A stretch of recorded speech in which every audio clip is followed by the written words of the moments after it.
जय श्रीराम सांग मैंने काली पुरी रे गो सेवक भाई मैंने सरकार विरुद्ध रैली करुले गो सेवाईका गोटे नूतन आईन प्रणयन भी रैली करुले काली गोटे बड़ दुखद खबर आसला गो सेवक भाई आमर सनातन सेठी जे सी अहरह प्रयास सोशल मीडिया माध्यम जे किसी सचेतन करने आ सरकार पाखरे गो सुरक्षा आईन उपरे आने बिल आने गोटे वार्ता सी जारी करते सदा सर्वदा आउ सी गोटे बीजेपी बड़ सपोर्टर किंतु दुखद विषय घटना है काली से रैली सरिया पर शरीर टी असुस्थ लगे से पूरी मेडिकल फास्ट देखेले तापर से डेथ ना कटक राति 9-10 शव पहुँची पोस्टमार्टम हो कौन जानू किंतु यहाँ आमपाई केते बड़ दुखद खबर केवल से भाई मैंने जानीपर जो भाई मैंने अहरह गो सेवार लिप्त रुहति आउ गो सेवा पाइका किसी मनोबल बढ़ाती आउ जो कौन से जगार गो सेवा हो कि हिंदूर कौन गोटे सभा समिति हो कि हिंदू मान प्रति होता अन्य अत्याचार उपरे वीडियो बनवा हो सबुल पाइका सना भाई गोटे आग धाड़ी रुहति आम से बड़ भाई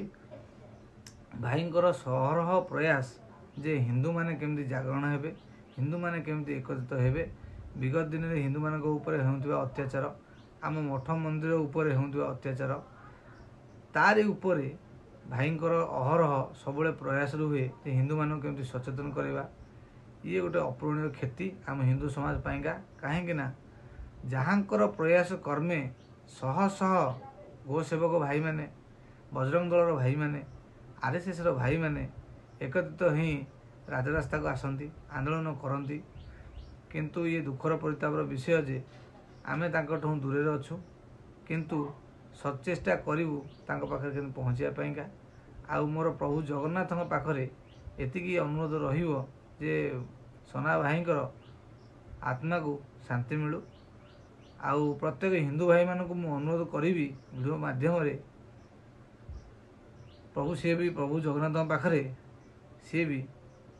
सना भाई पाइका किसी आत्मार शांति पाइका भी प्रार्थना करंतु आउ तो मो कहया इच्छा थिले भी मु किसी कहि पारुनी कहीं आम पार कौन क्षति होती केवल सेटा आमे ही जानिचु प्रतिदिन आमे सोशल मीडिया रे आम बड़ भाई सी दल मत निर्विशेष भी आमन साथ जड़ित रुहति आउ आज जो मैंने सोशल मीडिया रे अच्छी से भाई मैंने केवल जानती सना भाई से कौन किसी शिक्षार हेले सना भाई सबुल पाइका पिला मानू गाइड करते ना यही बाट देकर जाओ यही काम कर किंतु आमे तो केबे देखि परिबेनी भाई की ये मन रहा दुखर अफसोस विषय आ द्वितीय कथा जो भाई मैंने सना भाई को भल पाती दल मत निर्विशेष रे सना भाई प्रति भल पाइबा टिके प्रभु पाखे प्रार्थना करंतु रहिली जय श्रीराम।